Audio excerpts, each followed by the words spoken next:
Okay, Assalamualaikum. So kita kembali lagi. Okay, so kita akan tengok kita akan tengok analisis untuk Bitcoin. Okay, secara overall lah. Okay, Bitcoin ni secara overall kita tengok, dan saya akan update sikit beberapa altcoin yang lain. Okay, kita tengok itu hari saya ada buat expected bottom dekat sini, and dia hit expected bottom and shoot up. Okay, very impulsively. So siapa kat sini itu hari yang dah masuk and dah ambil keuntungan dekat sini. Okay, sebab saya beritahu ada rejection on trend line. Okay, so siapa yang ambil keuntungan sini, congrats. And then kita boleh tengok yang bear cuba untuk push the price lower. Okay, kita boleh tengok dia cuba untuk break this trend line. Okay, dia cuba untuk break this trend line few times, okay, many times, and then the break buat fake out and the back to spot. Okay, and itu hari pun saya ada bagi tahu dalam group yang dia akan pergi ke di support. Okay, and then dia almost pergi ke sini, and then dia back to this support semula sekarang. Okay, so apa kita boleh expect? Okay, kita boleh expect yang dia boleh hold this support, sebab sebelum ni pun ni menjadi support sebelumnya. Okay, here and here, okay, and a bit here. So dia dah jadi support. Okay, so this is a pretty strong support. So kalau dia berjaya break support ni, kemungkinan dia boleh terus pergi lebih rendah. Okay, and yang paling merisaukan kalau dia pergi lower than this trend line.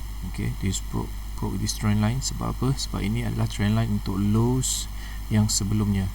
Okay, kita tengok untuk daily, kita pergi kat daily time frame, and kita boleh tengok ini adalah lows sebelumnya. Okay, every lows here. Okay, and dia pun pergi ke sini, lows ni yang sekarang ni. Okay, the new lows. Okay, and then kita tengok kat 4 hours semula. So this expected bottom adalah dekat trend line yang sebelum ni. Okay, lows yang sebelum ni. So kalau dia break below this trend line, itu berbahaya. Okay, itu agak berbahaya, dia boleh turun lebih rendah lah. Okay, so apapun probability dia sangat rendah. Okay, sebab kita boleh tengok yang dia dah pun buat very impulsive, kenaikan yang sangat-sangat impulsive.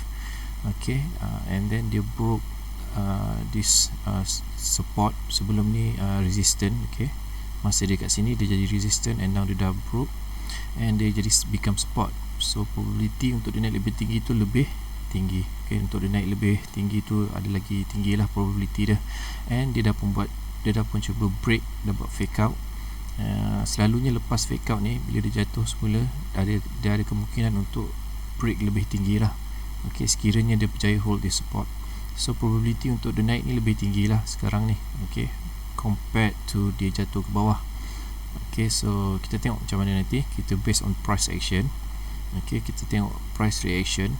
Dia dah break nanti, kita tengok macam mana dia react. Okay, so kalau dia break nanti, kat mana support ataupun resistance dia.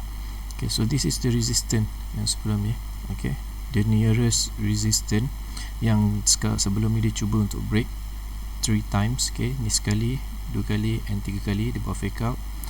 So ini adalah resistance yang terdekat, and bila dia berjaya break this resistance, dia perlu hold this as a support. Okay, sekiranya dia break sekiranya dia break ke atas, okay, dia perlu hold this as a support. Okay, dia perlu hold support, then dia akan continue higher. Okay, kalau dia broke again ke bawah, ada kemungkinan dia akan touch this trend line. Okay, tak kira lah harga tu dekat sini ke kat sini ke, kalau dia broke, then dia akan pergi lower lah. Okay, dia akan go lower. So that is bearish situation lah. Itu kalau best situation. Okay, but probability untuk dia pergi lebih tinggi tu ada lagi tinggi lah. Probability untuk go higher tu lebih tinggi. So dia akan dia perlu hold this support. Okay, and then dia akan continue higher. Okay, so macam saya cakap sebelum ni, 61,000 is the safest place to buy untuk untuk orang kata conventional trader lah. Okay, sebab apa? Sebab ini adalah mula starting dia broke below support. Okay, kita boleh tengok kat sini ada support. Okay, So ini sebab ini adalah tanda yang awal yang mengatakan dia bearish, okay, mengatakan dia bearish. So if kita broke ke atas, okay, lebih daripada 61k, this is the safest place to buy lah. But of course kalau kita based on price action, kita boleh beli dekat sini sebab dia dah pun buat bottom, okay, kalau dia tak break below this low lah. Okay, kita tengok dia dah pun buat impulsive move ke atas, dia dah pun consolidate. Okay, kalau dalam supply and demand, ini kira base lah, panggil base. Kalau price action, ini kita boleh panggil consolidation, okay, accumulation period. Okay, so dia cuba untuk break this trend line dan juga resistance ni. Okay, so kita boleh expect dia akan naik semula ke atas. Okay, probability untuk dia go higher tu lebih tinggi. Okay, so itu saja analisis saya untuk kali ini.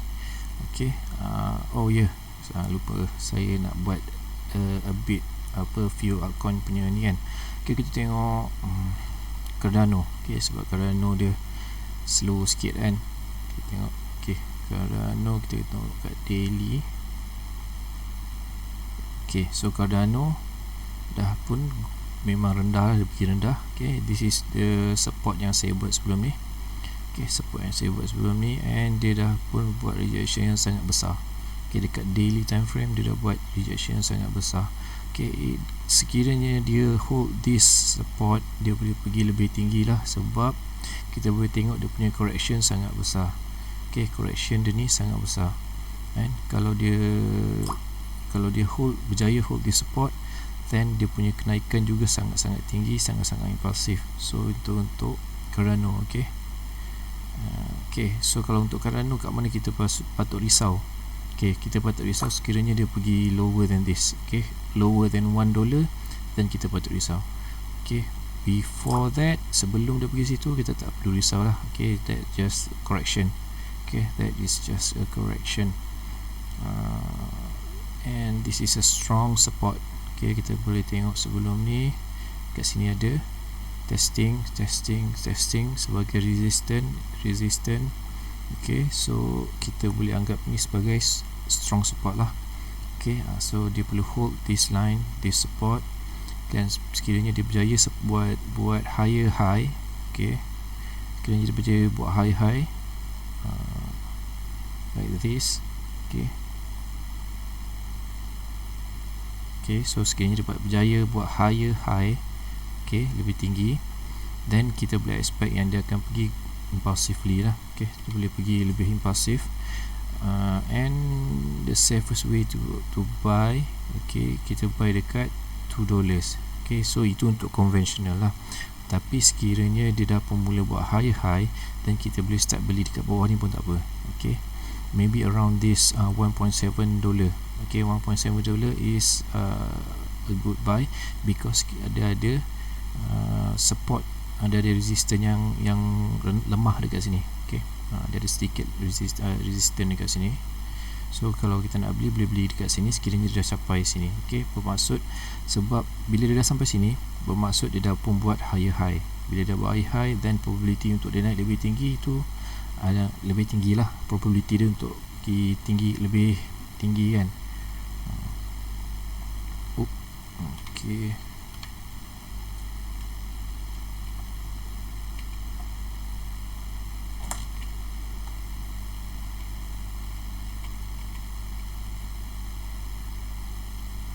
sorry, so kita delete dulu ni.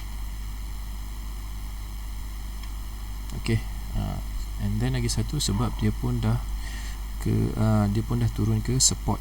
Okay, dia dah turun ke support yang kuat. Okay, dia dah turun ke support yang kuat, so that is expected bottom. Okay, macam Bitcoin, so sama juga, ini adalah expected bottom dia. Okay, dia dah sampai ke level support yang kuat. So bila dia dah buat higher high, that means dia nak buat lebih tinggi lah, kenaikan lebih tinggi. So kita boleh start beli bila dia surpass this resistance.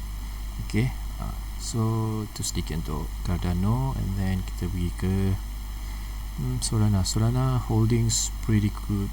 Okay, dia punya cara cara dia hold the level and the trend is pretty good. Okay, pretty good. Dia tak turun terlalu rendah, dia tak turun terlalu, dia tak naik pun tak terlalu tinggi. So it's good lah, it's healthy, more healthy. Okay, tak ada apa nak tengok sangat kat Solana.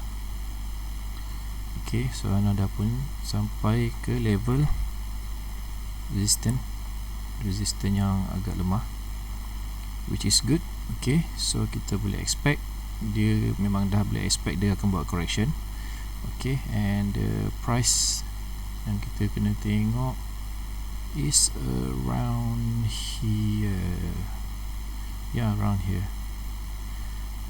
Around here. Kalau dia broke below, then expected price will be around here. Sebab Solana ni dekat-dekat dia punya price, sebab dia punya pergerakan pun tak terlalu impulsif. So dia punya jarak antara resistance dan support tu pun agak kecil lah. Sebab dia go sideways je ni. Ni sideways je, dia tak ada buat high ke apa dalam long term. Okay, so that is Solana. Ini untuk Polkadot. Polkadot turun agak rendah. Okay, Polkadot nothing to be worried juga, still dalam okay, kita tahu kat daily. Let's see on a daily. Okay, something should be worried juga Polkadot, sebab in a bigger scale, okay, kita boleh nampak dia ada yang dipanggil sebagai head and shoulder. Okay, head and shoulder. Okay, first shoulder, head, and then kemungkinan dia akan buat kenaikan untuk buat second shoulder. Okay, second shoulder, and then probably go lower. Ada kemungkinan based on pattern. Okay, based on pattern dalam tempoh masa panjang lah. Okay, so ada kemungkinan lah. Kita kena careful sikit lah untuk Polkadot ni. Okay, untuk the invalidate dia punya pattern ni, dekat sini kenaikan dia perlu lebih tinggi berbanding sini. Okay, berbanding dengan $54. Okay, kalau dia berjaya buat kenaikan lebih $54, then ada kemungkinan besar yang dia takkan buat head and shoulders. Alright, sebab untuk membuat kena pattern head and shoulders, dia kena buat second shoulders. Okay, second shoulders ataupun right shoulders. Tapi kalau dia terus naik ke atas, then yang ini bukanlah second shoulders ataupun right shoulders, sebab dia dah pergi lebih tinggi. Kalau shoulders ni should be lower than the head. Okay, so kalau dia naik lebih tinggi, then expected head, then bermaksud dia dah invalidate. Okay, dia dah invalidate the pattern lah, upcoming pattern. So that is for Polkadot. Okay, so saya rasa itu saja kot untuk analisis. Saya bagi sikit altcoin dan juga Bitcoin tadi. Okay, harap semua dapat trade dengan selamat, and congrats pada siapa yang dah buat keuntungan. Alright, terima kasih.